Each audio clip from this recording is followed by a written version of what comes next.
बृहस्पतिवार के दिन वो भी व्रत करें, उसको चाहिए कि वह दिन में एक ही समय भोजन करें, क्योंकि बृहस्पतिश्वर भगवान का इस दिन पूजन होता है। भोजन पीले चने की दाल ना करें, परंतु नमक नहीं, और पीले वस्त्र पहने, पीले ही फूलों का प्रयोग करें, पीले चंदन से पूजन करें। पूजन के बाद प्रेम पूर्वक गुरु महाराज की कथा सुननी चाहिए। इस व्रत को करने से मन की इच्छाएं पूरी हैं और बृहस्पति महाराज प्रसन्न होते हैं।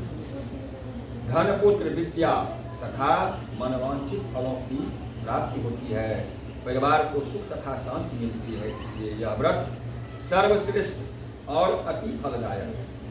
सब स्त्री व पुरुषों के लिए इस व्रत में केले का पूजन करना चाहिए तथा और पूजन के समय मन कर्म वचन से शुद्ध होकर जो इच्छा हो बृहस्पति देव से प्रार्थना करनी चाहिए।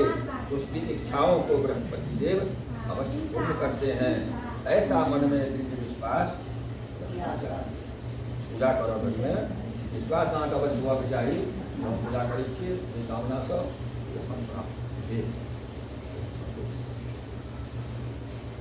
अब कथा सुनिए। एक समय की बात है, भारतवर्ष में एक नृपति राज्य करता था। वह बड़ा ही प्रतापी और दानी था। वह प्रतिदिन मंदिर में दर्शन करने जाता था तथा ब्राह्मण और गुरु की सेवा किया करता था। उसके दरवाजे से कोई भी निराश नहीं लौटता तथा वह प्रत्येक गुरुवार को व्रत रखता एवं पूजन करता। हर दिन गरीबों की सहायता करता था, परंतु यह सब बातें उसकी रानी को अच्छी नहीं लगती थी। वह न व्रत करती थी और न किसी को एक दमड़ी तक दान देती। दमड़ी को तो छोड़ दिया, दमड़ियों ने अगरो दान नहीं दे तथा राजा से भी ऐसा करने से मना करती थी। एक समय की बात है, राजा शिकार वन में वन को गए। घर में रानी और दासियां थी। उस समय गुरु बृहस्पति देव एक साधु का रूप धारण कर राजा के दरवाजे पर भिक्षा मांगने गए तथा भिक्षा मांगे तो रानी कहने लगी, हे साधु महाराज, मैं इस दान और पुण्य से तंग आ गई। मेरे से तो घर का कार्य समाप्त नहीं होता। इस कार्य के लिए पति देव ही बहुत है। कलयुग में जो है लोग सीधे कह देते उनके छोड़ने चाहिए, वह अपन कर देता वह बेचारे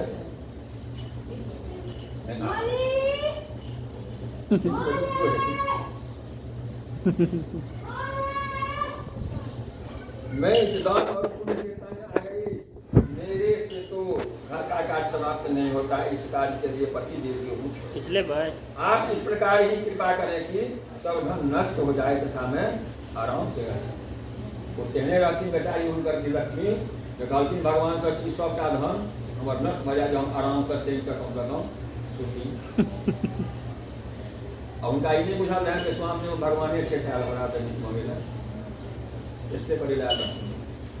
साधु बोले, देवी तुम तो बड़ी विचित्र हो। संतान और धन से कोई दुखी नहीं होता है, इसको सभी चाहते हैं। पापी भी पुत्र की और धन की इच्छा करता है। अगर आपके पास धन अधिक हो तो भूखे मनुष्य को भोजन करा दो,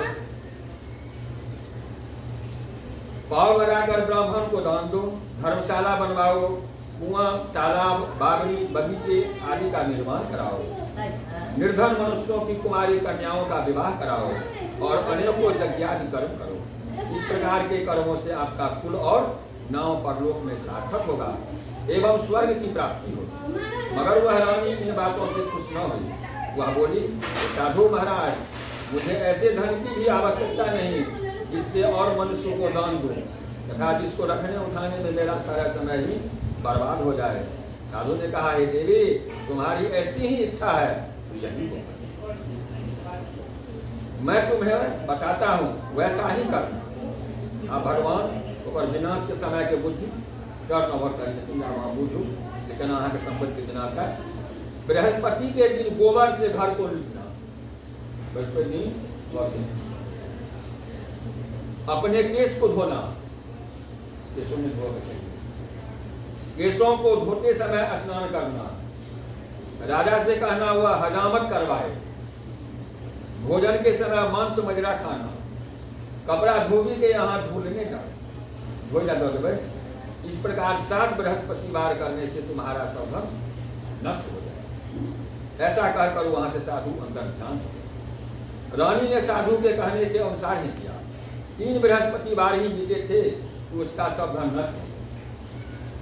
राजा और रानी भोजन के लिए दोनों समय तरसने लगे तथा संसारिक भोगों से दुखी होकर रहने लगे। और राजा रानी से कहने लगे, हे रानी, तुम यहाँ पर रहो, मैं दूसरों देश को जाऊं, क्योंकि यहाँ पर मुझे सभी मनुष्य जानते हैं, इसलिए कोई कार्य भी नहीं कर सकता। देश चोरी परदेश भी बराबर है। ऐसा कहकर राजा परदेश चला गया। वहाँ जंगल को जाता तथा लकड़ी काट कर लाता और शहर में बेचता। इस तरह जीवन व्यतीत करने लगा। इधर राजा के घर रानी और दासी रहने लगी। किसी दिन भोजन मिलता और किसी दिन जल पीकर ही रह जाती। एक बार रानी तथा दासी को 7 रोज बिना भोजन के व्यतीत हो गए। तो रानी ने अपनी दासी से कहा, हे दासी, यहाँ पास के ही नगर में मेरी बहन रहती है, वह बड़ी धनवान है। तू उसके पास जा और वहां से 5 से बेघर मांग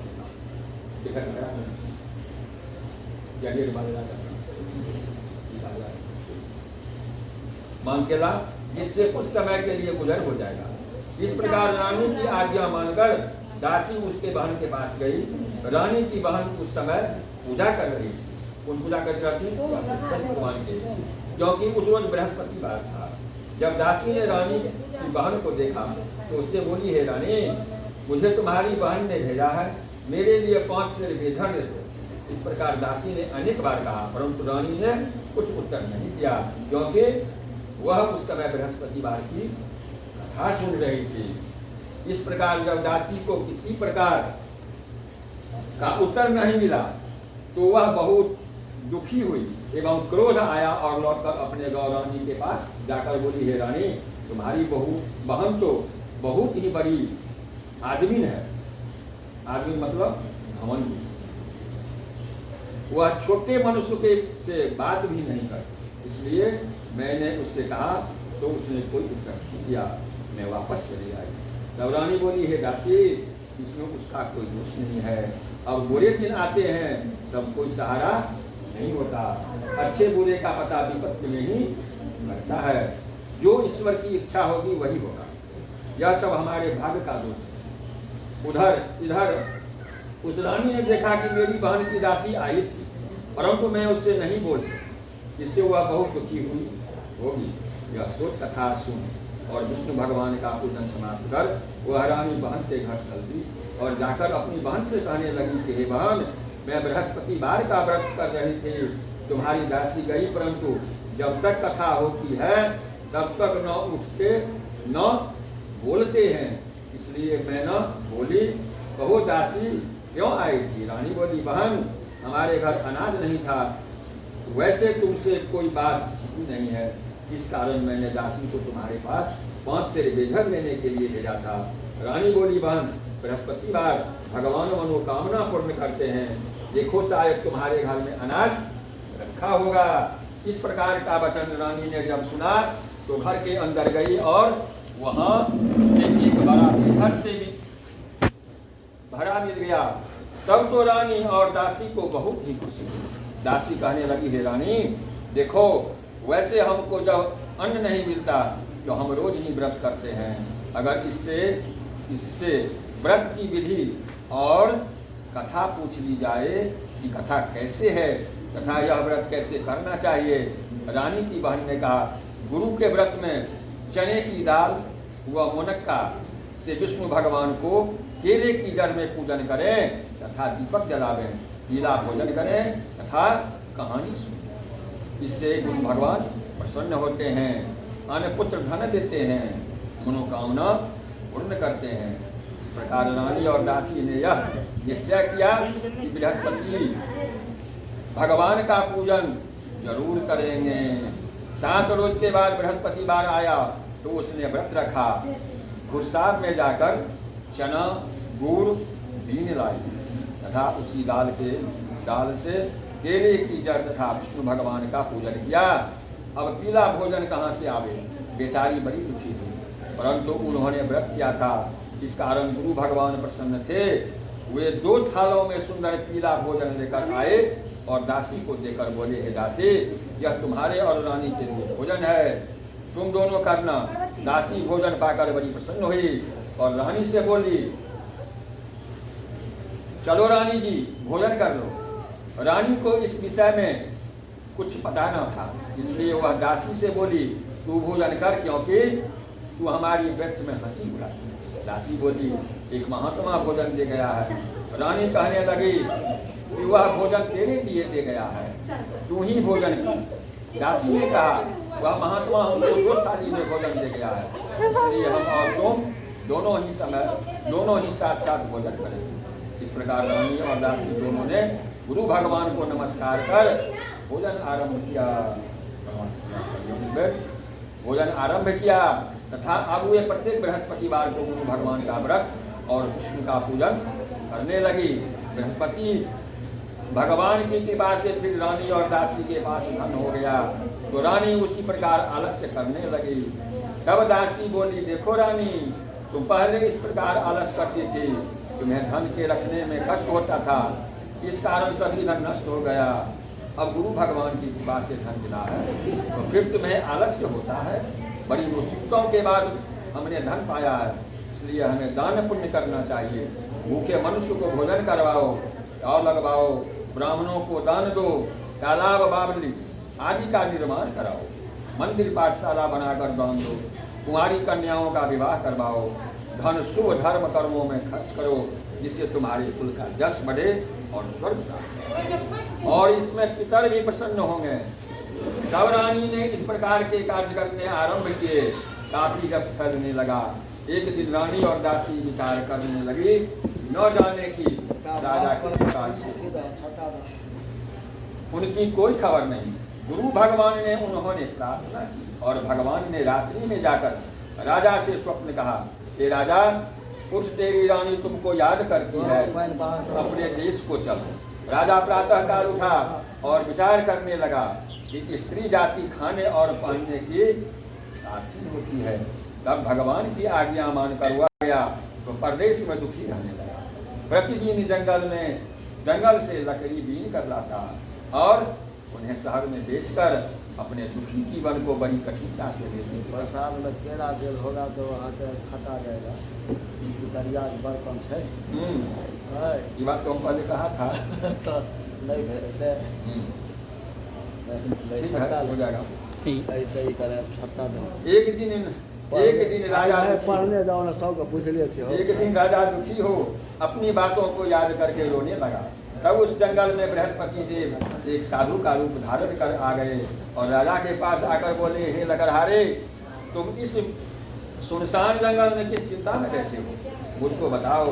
यह सुन राजा के नेत्रों में जल भर आया। वह साधु की वंदना कर बोला, हे प्रभु, आप सब कुछ जानने वाले हो। इतना कह साधु को अपनी संपूर्ण कहानी बतला। महात्मा दयालु होते हैं, वे उससे बोले, हे राजा, तुम्हारी स्त्री ने बृहस्पति देव का अपराध किया था, इस कारण तुम्हारी यह दशा हुई। अब तुम किसी प्रकार की चिंता मत करो, भगवान तुम्हें पहले अधिक धनवान करेगा। देखो, तुम्हारी स्त्री ने गुरुवार का व्रत आरंभ कर दिया। तुम मेरा कहा मानकर बृहस्पति देव का व्रत करने चने की दाल गुड़ जल को लोटे में डालकर केले का पूजन करो, ये कथा कहो और सुनो। भगवान तेरी सब कामनाओं को पूर्ण करेगा। साधु को प्रसन्न देखकर राजा बोला, हे प्रभु, मुझे लकड़ी बेचकर इतना पैसा नहीं मिलता जिससे भोजन करने के उपरांत कुछ बचा सके। मैंने रात्रि में अपनी रानी को व्याकुल देखा है, मेरे पास कुछ भी नहीं जिससे उसको खबर भी बना सके, और फिर मैं कौन सी कहानी कहूँ, वह मुझको मालूम नहीं। साधु ने कहा, हे राजा, तुम किसी बात की चिंता मत करो। बृहस्पतिवार के दिन तुम रोजाना इस तरह लकड़ियाँ लेकर शहर को जाओ, तुमको रोज से दुगुना धन प्राप्त होगा, जिससे तुम भली भांति भोजन कर लोगे तथा बृहस्पति देव की पूजा का सामान मिल जाएगा। बृहस्पति देव की कहानी है। एक बार प्रेम से बोलिए, भगवान की जय। वो फूल कर दियो, दूसरा फूल लग जाओ। प्राचीन काल में एक ब्राह्मण था, वह बहुत ही निर्धन था, उसकी कोई भी संतान नहीं थी। उसकी स्त्री बहुत मलिनता के साथ रहती थी। वह स्नान नहीं करती, किसी देवता का पूजन नहीं करती और प्रातः काल उठते ही सर्वप्रथम भोजन करती और बाद में कोई अन्य कार्य करती थी। इससे ब्राह्मण देवता बड़े दुखी थे। बेचारे बहुत कुछ कहते थे किंतु उसका कोई परिणाम न निकला। भगवान की कृपा से ब्राह्मण की स्त्री को कन्या रूपी रत्न पैदा हुई और वह कन्या अपने पिता के घर में बड़ी होने लगी। एक बालिका प्रातः स्नान करके विष्णु भगवान का जाप करने लगी, बृहस्पतिवार का व्रत करने लगी, अपने पूजन पाठ को समाप्त करके स्कूल जाती और अपनी मुट्ठी में जो भर के ले जाती और पाठशाला के मार्ग में डालती जाती।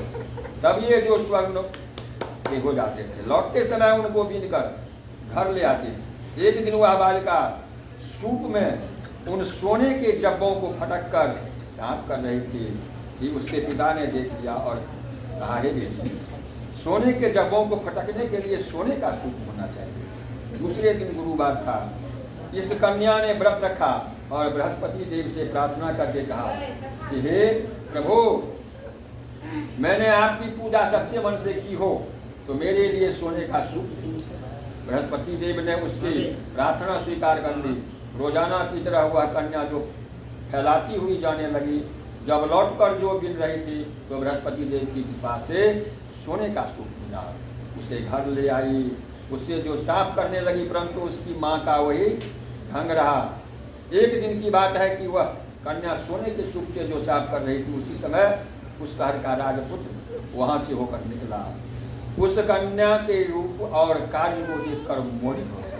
तब अपने घर आकर भोजन तथा जल त्याग कर उदास वो लेट गया। राजा को जब इस बात का पता लगा तो अपने प्रधानमंत्रियों के साथ उसके पास गए और बोले, बेटा, तुम्हें किस बात का कष्ट है? किसी ने अपमान किया है अथवा और जो अन्य कारण हो सो कहो, मैं वही कार्य करूंगा जिससे तुम्हें प्रसन्नता होगी। अपने पिता की राजकुमार ने बातें सुनी और वह बोला, मुझे आपकी कृपा से किसी बात का दुख नहीं है, किसी ने मेरा अपमान नहीं किया है, परंतु उस लड़की के साथ विवाह करना चाहता हूँ जो सोने के सूप में जो साफ कर रही थी। यह सुनकर राजा आश्चर्य पड़ गया और बोला, ये बेटा, इस तरह की कन्या का कोई भी मनुष्य अपने घर न भोजन बनावे न आग जलावे, समस्त नागरिक मेरे यहाँ भोजन करने आवे। इस आज्ञा को जो न मानेगा उसके लिए फांसी की सजा दी जाएगी। इस तरह की घोषणा संपूर्ण नगर में करवा दी गई। राजा की आज्ञा अनुसार शहर के लिए भोजन, लेकिन लकड़हारा कुछ देर से पहुंचा, इसलिए राजा उसको अपने घर ले गए और जाकर भोजन करा रहे थे तो रानी की दृष्टि खुट्टी पर पड़ी जिस पर उनका हार लटका हुआ था। वह हार वहाँ दिखाई नहीं दिया। रानी ने निश्चय किया कि मेरा हार इस मनुष्य ने चुरा लिया है। उसी समय पुलिस को बुलाकर उसको जेल में डलवा दिया। तब राजा जेल खाने में पड़ गया तो बहुत दुखी हिताक होकर विचार करने लगा कि न जाने कौन से पूर्व जन्म के कर्म से मेरे लिए दुख प्राप्त हुआ, और उस साधु को याद करने लगा जो जंगल में मिला था। उस समय तत्काल बृहस्पति देव साधु के रूप में प्रकट हुए। वो गए और उसकी कथा देखकर कहने लगे, अरे मूर्ख, तूने बृहस्पति देवता की कथा नहीं कही, इस कारण तेरे लिए दुख प्राप्त हुआ। चिंता मत कर, बृहस्पति देव के दिन जेल खाने के दरवाजे पर 4 पैसे मिलेंगे, उससे तू बृहस्पति देव का पूजन करना, तेरी सभी कष्ट दूर हो जाएंगे। बृहस्पतिवार के दिन उसे 4 पैसे मिले। राजा ने कहा कही। उस रात्रि को बृहस्पति देव ने उस नगर के राजा को स्वप्न में कहा, हे राजा, तुमने जिस आदमी को जेल खाने में बंद कर दिया है वह निर्दोष, वह राजा है, उसे छोड़ देना। रानी की हार उस खुटी में लटका हुआ है, अगर तुम ऐसा नहीं करेगा तो मैं तेरे राज्य को नष्ट करूंगा। इस तरह रात्रि के स्वप्न को देख राजा प्रातः काल उठा और खुटी पर हार देखकर लकड़हारे से क्षमा मांगी तथा राजा के योग्य सुंदर वस्त्र आभूषण देकर विदा किया। गुरुदेव के आज्ञा अनुसार राजा अपने नगर को चल दिया। राजा जब नगर के निकट पहुंचा तो उससे बड़ा आश्चर्य हुआ। नगर में पहले से अधिक बार तालाब कुएं तथा बहुत सी धर्मशाला व मंदिर आदि बन गए। राजा ने पूछा, यह किसकी धर्मशाला है? तब नगर के सब लोग कहने लगे, यह रानी और वाणी की, जो राजा को आश्चर्य हुआ और गुस्सा भी आ गया। जब रानी ने यह खबर सुनी कि राजा आ रहे हैं तो उसने मांदी से कहा कि दासी, देख राजा हमको कितनी बुरी हालत में छोड़ गए थे, वह हमारी ऐसी हालत देखकर लौट न जाए, इसलिए तू दरवाजे पर खड़ी हो जाओ। रानी जी आज्ञा अनुसार दासी ने दरवाजे पर खड़ी हो गई। राजा आए तो उन्होंने अपने साथ ही डाला। आई तब राजा ने क्रोध करके अपनी तलवार निकाली और पूछने लगे, जब बताओ, यह बताओ कि यह धन तुम्हें कैसे प्राप्त हुआ? तब रानी ने कहा कि यह सब धन बृहस्पति देव के प्रभाव से प्राप्त हुआ है। राजा ने निश्चय किया कि 7 रोज बाद भी सभी बृहस्पति का पूजन करते हैं, परंतु मैं रोजाना दिन में 3 बार कहानी कहा करूंगा तथा व्रत क्या करूंगा। अब हर समय राजा के दुपट्टे में चना की दाल बंधी रहती तथा दिन में 3 बार कहानी कहता। एक रोज राजा ने विचार किया कि चलो अपनी बहन के यहाँ होगा। इस तरह निश्चय कर राजा घोड़े पर सवार हो गए, अपनी बहन के यहाँ चलने लगा। मार्ग में उसने देखा कि कुछ आदमी मुर्दे को लिए जा रहे हैं, तो उन्हें रोक कर राजा कहने लगा, अरे भाइयों, मेरी बृहस्पति की कहानी सुन लो। वे बोले, लो हमारा तो आदमी मर गया है, इसको कथा कोपरी है, परंतु कुछ आदमी बोले, अच्छा कहो, हम तुम्हारी कथा सुनेंगे। राजा ने दाल निकाली और जब कथा आधी हुई कि मुर्दा हिलने लगा, और जब कथा समाप्त हो गई तो राम राम करके वह मनुष्य खड़ा हो गया। आगे मार्ग में उसे एक किसान खेत में हल चलाता हुआ मिला। राजा ने उसे देखा और उससे पूछा, अरे भाई, तुम मेरी बृहस्पति की कहानी सुन लो। किसान बोला, जब तक मैं तेरी कथा सुनूंगा तब तक 4 हरैया जोत लूंगा, यानी 4 फेरा जोत ले, अपनी कथा किसी और को सुनाना। इस तरह राजा आगे को चलने लगा। राजा के हटते ही बैल पछाड़ खाकर गिर पड़ा तथा उसके पेट में वो जोर से दर्द होने लगा। उसी समय उसकी माँ रोटी लेकर आई। उसने जब यह देखा तो अपने पुत्र से सब हाल पूछा और बेटे ने सभी हाल कह दिया। तो बुढ़िया दौड़ी घुड़सवार के पास गई और उससे बोली, मैं तेरी कथा सुन, तो मेरी कथा मेरे खेत पर चल कर कहना। राजा ने बुढ़िया के खेत पर जाकर कथा कही, जिसको सुनते ही वह बैल उठे खड़े हुए तथा किसान के पेट का दर्द भी बंद हो गया। जब राजा अपनी बहन के घर पहुंचा तो बहन ने भाई की खूब मेहमानी। दूसरे रोज प्रातःकाल राजा जगा तो वह देखने लगा सब लोग भोजन कर रहे हैं। राजा ने अपनी बहन से कहा कि कोई मनुष्य नहीं इसने भोजन नहीं किया है, मेरी बृहस्पति बात की कथा सुन ले। बहन बोली, हे भैया, यह देश ऐसा ही है, पहले यहाँ लोग भोजन करते हैं, बाद में अन्य काम करते हैं। अगर कोई पड़ोस में हो तो देख जाओ। वह ऐसा कहकर देखने चली गई, परंतु उसे कोई व्यक्ति ऐसा नहीं मिला जिसने भोजन न किया। अतः वह कुम्हार के घर में गई, जिसका लड़का बीमार था। उससे मालूम हुआ कि उसके यहाँ 3 रोज से किसी ने भी भोजन नहीं किया है। रानी ने अपने भाई की कथा सुनने के लिए कुम्हार खींचा, वह तैयार हो गया। राजा ने जाकर बृहस्पति देव की कथा कही, जिसको सुनकर उसका लड़का ठीक हो गया। तब तो राजा की प्रशंसा होने लगी। एक रोज राजा ने अपनी बहन से कहा कि हे बहन, हम अपने घर को जाएंगे, तुम भी तैयार हो जाओ। राजा की बहन ने अपनी सास से कहा। सास बोली, हाँ चली जा, परंतु लड़कों को मत ले जाना, क्योंकि तेरे भाई के औलाद नहीं होते हैं। हम दुष्ट से बहन से बुझ लियो। बहन के अपने भाई से कहा, हे भैया, मैं तो चलूंगी पर कोई बालक नहीं जाएगा। राजा बोला, जब कोई बालक नहीं चलेगा तब तुम ही क्या करोगी जाके। बड़े दुखी मन से राजा अपने नगर को लौटा है। राजा ने अपनी रानी से कहा कि हम निर्वंशी राजा हैं, हमारा मुंह किसी को देखने का नहीं और कुछ भोजन आदि नहीं कि हम निर्वंशी रानी की क्या। रानी बोली, है प्रभु, बृहस्पति देव ने हमें सब कुछ दिया है, हमें औलाद अवश्य देंगे। उस रात बृहस्पति देव ने राजा से स्वप्न में कहा, हे राजा, उठ, सभी सोच को त्याग दे, तेरी रानी गर्भ से। राजा को वह बात सुनकर बड़ी खुशी हुई। तब 9वें महीने में उसके गर्भ से एक सुंदर पुत्र पैदा हुआ। तब राजा बोला, हे रानी, कि स्त्री बिना भोजन के रह सकती है, किंतु बिना कहे नहीं रह सकती है। जब मेरी बहन आवे तो तुम उससे कुछ मत करना। रानी ने अच्छा कह दिया। जब राजा की बहन ने सुसमाचार सुना तो बहुत खुश हुई तथा बधाई लेकर अपने भाई के यहाँ आई। तब रानी ने कहा, घोड़ा चढ़कर तो नहीं आई, गधा चढ़ के आई। मतलब कह के बाद भागी भेले जो बच भी जाएगी तो नहीं है ना, आई अपने मुझे तो लेना। राजा की बहन बोली, भाभी मैं इस प्रकार न कहती तो तुम्हें औलाद कैसे मिलती? बृहस्पति ऐसे ही हैं, जैसी जिसके मन में जो कामनाएं हैं सभी को पूर्ण करते हैं।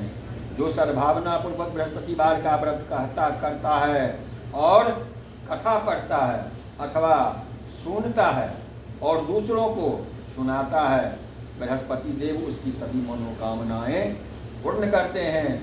भगवान बृहस्पति देव उसकी सदैव रक्षा करते हैं। संसार में जो सद्भावना से भगवान जी का पूजन वह व्रत सच्चे हृदय से कहते हैं तो से करते हैं अलिखल किया कहते हैं वो भक्त कहते हैं, उनकी सभी मनोकामनाएं पूर्ण करते हैं। जैसे सच्ची भावना से रानी और राजा ने उनकी कथा का गुणगान किया, सभी इच्छाएं बृहस्पति देव जी ने पूर्ण की थी। इसलिए सबकी कथा सुनने के बाद प्रसाद लेकर जाना चाहिए। हृदय से उनका मनन करते हुए जयकार बोलना चाहिए। बोला बृहस्पति देव की जय, विष्णु भगवान की जय।